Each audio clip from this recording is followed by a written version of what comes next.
Bismillah ar-Rahman ar-Rahim, assalamu alaikum. Bienvenue dans cette troisième vidéo de cette série de vidéos donc, sur le traumatisme. Et donc, nous avions conclu la dernière vidéo en disant que l'un des effets les moins connus des traumas sur notre vie, c'est qu'ils constituaient un frein à notre cheminement spirituel. Et il est légitime de se demander, bien qu'on sache pertinemment que les épreuves sont des bienfaits, comment est-ce qu'une épreuve envoyée par Allah pourrait nous voiler le chemin vers Allah? On va essayer d'y répondre, Inch'Allah, à travers cette idée. Alors, pour commencer, il faut bien comprendre que l'événement éprouvant en lui-même ne constitue pas le traumatisme. D'accord ? Ce n'est pas l'épreuve en elle-même qui constitue le traumatisme. Et je vais vous l'expliquer à travers quelques exemples. Il faut bien comprendre que c'est la façon dont on perçoit, dont nous percevons nous-mêmes l'événement et l'empreinte négative que ça laisse sur notre vie qui constitue le trauma. Alors, je vais vous donner quelques exemples, et pour ça, je vais vous demander de faire une petite immersion, c'est le cas de le dire. Fermez les yeux si vous le souhaitez, si vous vous sentez à l'aise avec ça, pour visualiser les quelques images que je vais vous demander de visualiser, et pour bien ressentir l'expérience au niveau émotionnel. Donc, je vais vous demander d'imaginer que vous êtes à la mer, et que vous êtes en train de nager tranquillement, tout se passe bien, l'eau est assez calme. Et à un moment donné, sans que vous vous en rendiez compte, une énorme vague arrive et elle vous submerge. Et donc, l'espace de quelques instants, c'est absolument pas ce que je vous souhaite, mais je vous demande juste d'imaginer ça. Vous êtes dans la sécurité de votre salon, de votre séjour, ou que sais-je, de là où vous êtes. Et juste imaginez là que cette vague vous submerge et que pendant quelques secondes, vous imaginez vraiment que vous allez vous noyer. Alhamdulillah, la vague se retire assez rapidement, la mer redevient assez calme, vous vous rendez compte que vous avez pied et qu'à aucun moment vous n'étiez en danger, et vous revenez au bord de la plage, donc sur la terre ferme, sur le sable. Je vais vous demander vraiment là de ressentir dans quel état vous êtes. À quel point est-ce que vous vous sentez calme ou au contraire apeuré, terrorisé? Alors pour certains d'entre vous, effectivement, il peut y avoir un sentiment de peur qui se prolonge, alors même que vous êtes encore sur la terre ferme, avec peut-être même cette idée que plus jamais vous ne retournerez dans l'eau. Pour d'autres, vous êtes simplement un petit peu secoué, mais alhamdulillah, vous en êtes sorti et tout va bien. Donc vous continuez votre vie. Vous remerciez Allah de vous en être sorti. Et pour d'autres, peut-être même que vous vous dites alhamdulillah, j'ai failli rester. Et je prends vraiment ça comme un signe d'Allah qui me montre que je ne suis absolument pas infaillible, absolument pas éternelle. Et je prends vraiment cette occasion pour revenir vers Allah et pour faire une tawbah sincère et vraiment reprendre tout ce que je dois reprendre depuis le début au niveau religieux et spirituel. Et puis, il peut y avoir d'autres types de réactions. Eh bien, ces trois types de réactions sont typiques et montrent à quel point une seule et même épreuve, un seul et même événement, et puis là c'est une petite épreuve finalement, peut être ou non traumatisante, peut générer ou non un traumatisme. Et effectivement, face à une épreuve, on peut avoir ces trois types d'attitudes, de réactions. Une réaction où on est marqué de façon négative, au point que ça marque notre vie ensuite de façon négative. Alors dans le cas de la personne qui est terrorisée, qui se dit bon, moi je ne reviendrai plus jamais dans l'eau, voilà, typiquement on peut se dire que ça peut engendrer une phobie. Et là, ça illustre bien à quel point les traumatismes peuvent engendrer des phobies de l'eau, des phobies de façon générale, et là en l'occurrence une phobie de l'eau. Dans le deuxième cas, l'épreuve a été digérée, tout se passe bien, alhamdulillah, rien de spécial, rien à signaler, RAS. Et dans le troisième cas, l'épreuve est littéralement, pour celui qui la vit, un cadeau il la reçoit littéralement comme un cadeau, puisqu'il en fait l'occasion d'une tauba sincère, d'un retour à Dieu sincère. Et ça, c'est le cas de toutes les épreuves. Et là, je vous ai immergé volontairement dans une épreuve qui est somme toute, entre guillemets, banale, dans le sens où il n'y a rien de grave, entre guillemets. Mais on peut aller explorer même d'autres types d'épreuves qui, elles, sont vécues pour la plupart des gens comme étant plus lourdes, comme le décès d'un parent, quel que soit l'âge qu'on ait. Hein. Le décès d'un parent peut nous impacter. Quand on est enfant, ça peut être encore plus impactant, en particulier quand on est petit. Mais là encore, on trouve aujourd'hui, et sans doute que vous en connaissez, des fratries qui ont perdu un parent, voire leurs deux parents, et au sein desquels les différents enfants s'en sont sortis de façon très variée. Certains enfants en font réellement une opportunité et un cadeau de mûrir, de grandir, de prendre leurs responsabilités, de devenir résilients, de devenir combatifs. Et cette épreuve leur a permis vraiment de se construire une personnalité forte et battante. D'un point de vue mondain, après d'un point de vue spirituel, ils s'en nourrissent également. Et pour d'autres, au contraire, le décès d'un parent peut être une cassure telle dans leur vie qu'ils le vivent comme un trauma qui les anéantit et dont ils ne se remettent jamais.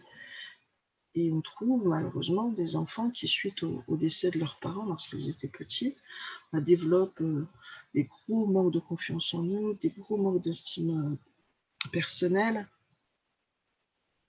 avec des dépressions derrière, avec des crises d'angoisse derrière, avec parfois même des addictions. Donc voilà, ça illustre à quel point une seule et même épreuve peut être vécue soit comme un trauma, soit comme un cadeau. Alors là, j'ai mis d'autres exemples, comme la faillite personnelle ou la faillite professionnelle. Il y a des personnes qui aujourd'hui vivent des situations financières telles qu'elles se retrouvent littéralement sur la paille. Elles sont vraiment plus qu'à zéro. Elles se retrouvent avec des très très grosses dettes auxquelles elles ne peuvent pas faire face, que ce soit au niveau personnel et professionnel. Et là encore, c'est cette même situation. On va trouver des personnes qui vont vivre des très grosses dépressions. Qu'Allah nous en préserve, même des personnes qui vont se donner la mort, et d'autres personnes, au contraire, qui vont persévérer, qui vont se remettre au travail, qui vont se retrousser les manches, d'autres personnes encore qui vont en faire, qui vont méditer sur cette expérience et se demander ce que ça a à leur apporter au niveau spirituel, au niveau mondain, et qui vont développer des qualités spirituelles et personnelles très fortes. Donc voilà, là encore, pour illustrer à quel point ce n'est pas l'épreuve qui constitue le traumatisme, mais la façon dont on la reçoit et dont on la perçoit. Enfin, dernier exemple, une grossesse difficile. Pour la plupart des femmes, les grossesses sont difficiles, ou les accouchements, les fins de grossesse sont difficiles.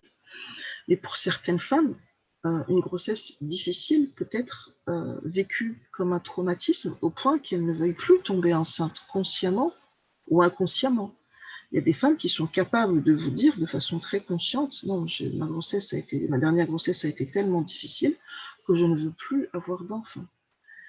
Et il y en a d'autres pour qui cette pensée est inconsciente, elles ne s'en rendent pas compte. Et donc la conséquence que ça a, c'est qu'elles veulent consciemment de nouveau avoir un enfant, mais leur corps ne suit pas, parce qu'il est bloqué par cette pensée.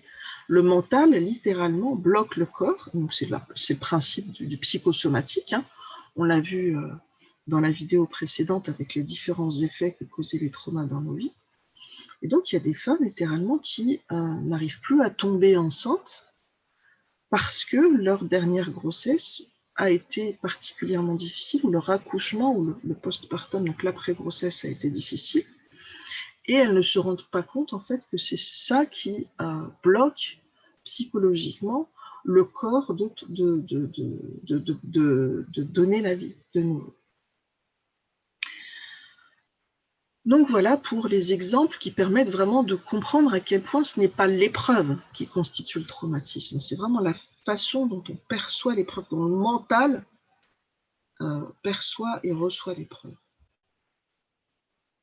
Donc, on peut littéralement dire qu'il y a dans l'épreuve deux facettes, d'accord?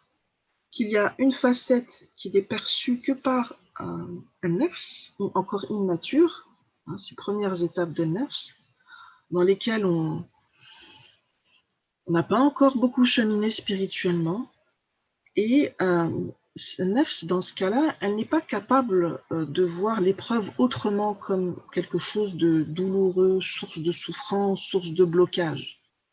Même lorsque l'épreuve est une épreuve de jamel, je vais faire une petite parenthèse, il y a deux types d'épreuves qu'Allah subhanahu wa ta'ala nous envoie. Il y a les épreuves de jalal et les épreuves de jamel. Ça veut dire que les épreuves de jalal, ce sont les épreuves que tout le monde reconnaît comme des choses difficiles. Comme par exemple un deuil, comme une agression, des choses comme ça.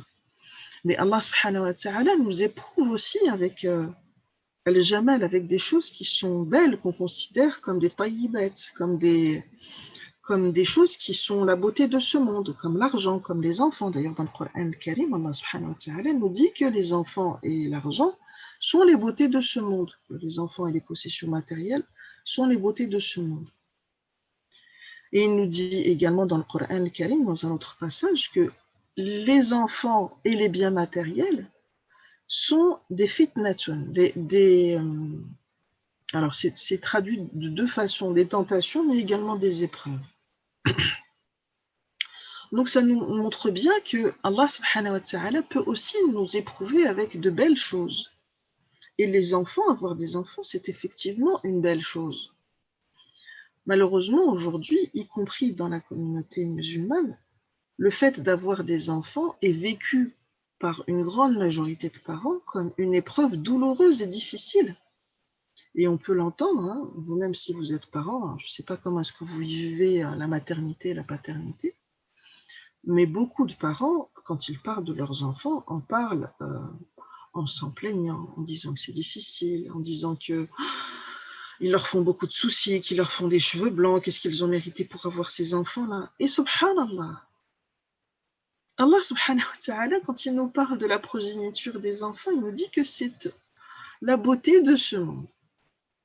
Donc ça illustre bien à quel point l'être humain, lorsqu'il est dans ce stade-là de maturité ou d'immaturité spirituelle, il n'est pas capable de voir la beauté et le cadeau qu'il y a dans le fait d'être parent. Alors, attention, hein, je ne vous dis pas ça pour vous culpabiliser. Hein. J'ai bien dit si toutefois vous vous trouvez dans cet état-là. C'est juste un constat. Et quand je dis que l'âme est immature au niveau spirituel, c'est absolument pas un jugement ou une insulte. C'est vraiment que l'âme, Allah subhanahu wa ta'ala, il l'a façonnée de façon à ce qu'on puisse la purifier ou la corrompre, de façon à ce qu'on puisse cheminer de plus en plus vers lui, ou au contraire, en fonction de nos efforts au niveau spirituel, qu'on reste à des niveaux d'immaturité. Donc on peut très bien avoir 50 ans et être spirituellement immature, et avoir 10 ans et être mature spirituellement.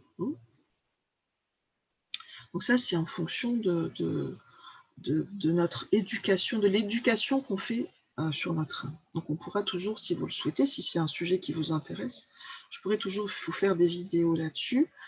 Et je ferme la parenthèse là-dessus. Si vous souhaitez vraiment que je vous fasse des vidéos sur les différents niveaux de l'âme, n'hésitez pas à me laisser un commentaire, Inch'Allah.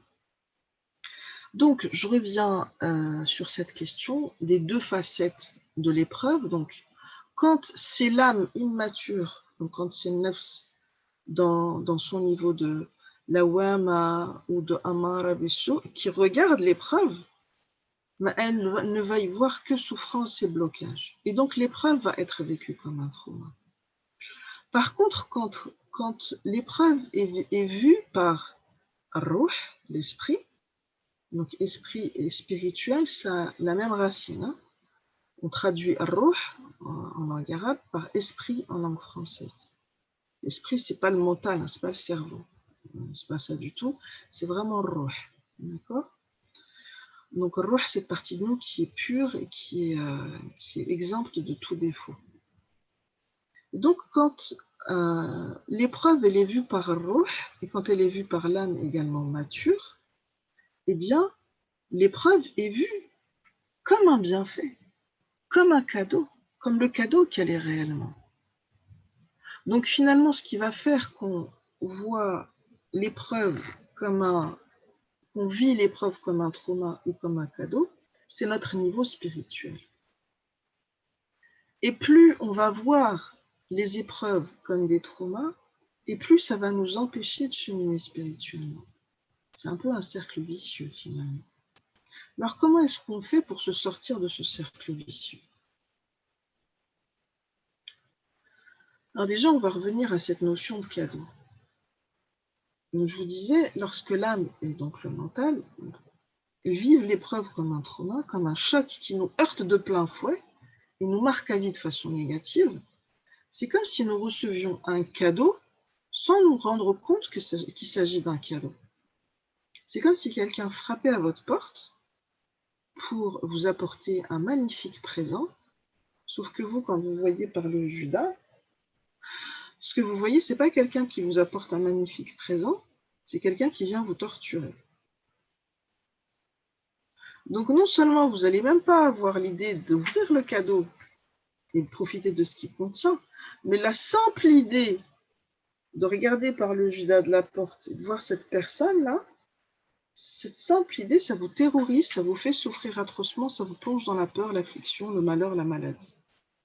C'est ça finalement l'épreuve. C'est que vous avez vécu cette épreuve-là, mais le simple fait d'y repenser, consciemment ou inconsciemment, ça vous replonge dans la terreur, dans la souffrance, dans la peur, dans le malheur, dans la maladie. Donc c'est vraiment une question de perception.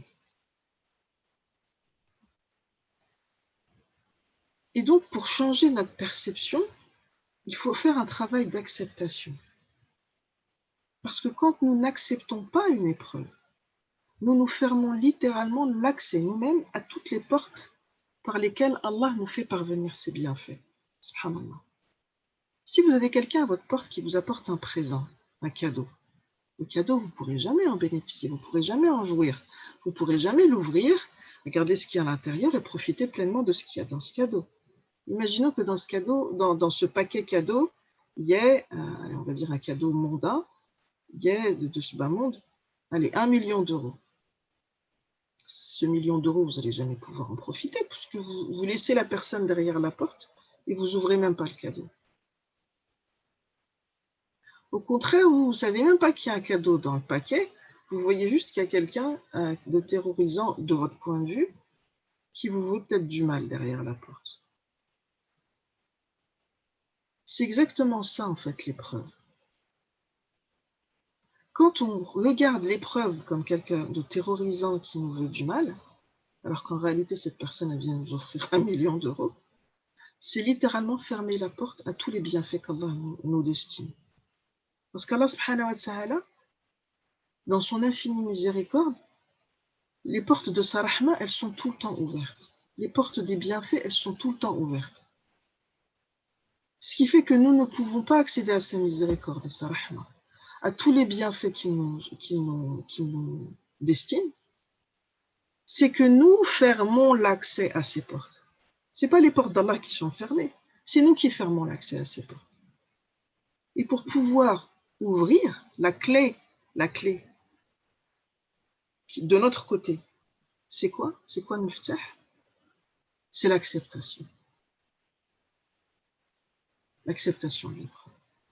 À partir du moment où nous acceptons, à ce moment-là, nous nous ouvrons au bienfait qu'Allah nous destine. Donc celui dont l'âme refuse d'accepter l'épreuve, il se condamne lui-même à souffrir. Alors que celui dont l'âme accepte l'épreuve, accepte le cadeau, il s'ouvre alors à tous les bienfaits que Dieu a placés dans l'épreuve et à toutes les innombrables opportunités pour grandir et se développer au niveau mondain et spirituel qu'Allah a placées dans cette épreuve. Et je vais vous demander de repenser pas au pire des traumas que vous ayez vécu, mais à un traumatisme, à un événement vraiment qui a été éprouvant pour vous, et quand vous y pensez aujourd'hui, vous êtes encore marqué. Et juste vous demander là, maintenant, qu'est-ce que ça a apporté de positif dans votre vie, cet événement-là? Et vous demandez également si vous l'aviez accepté plus tôt, qu'est-ce que vous auriez pu en tirer de bénéfices? Et Inch'Allah, dans la prochaine vidéo, je vais vous proposer de voir comment est-ce que les personnes qui acceptent les cadeaux d'Allah subhanahu wa ta'ala réussissent littéralement à cheminer spirituellement. Puisque l'objectif du croyant qui souhaite ardemment cheminer vers Dieu, ce n'est pas nécessairement de guérir au niveau psychologique, ou même au niveau émotionnel, ou même au niveau physique d'une épreuve qu'il a vécue, même si c'est des objectifs qu'on veut atteindre. Et du point de vue spirituel, ce qu'on cherche à faire, c'est se libérer de l'empreinte négative du trauma, ce qu'on a considéré comme un trauma, pour s'ouvrir à l'acceptation, passer d'une facette à une autre. Et à ce moment-là, tout le reste, les conséquences psychologiques, émotionnelles, physiques, elles vont également se libérer, elles vont également s'effacer. Donc l'objectif du croyant, c'est littéralement voir le cadeau dans l'épreuve et le recevoir. Accepter le cadeau pour en profiter pleinement.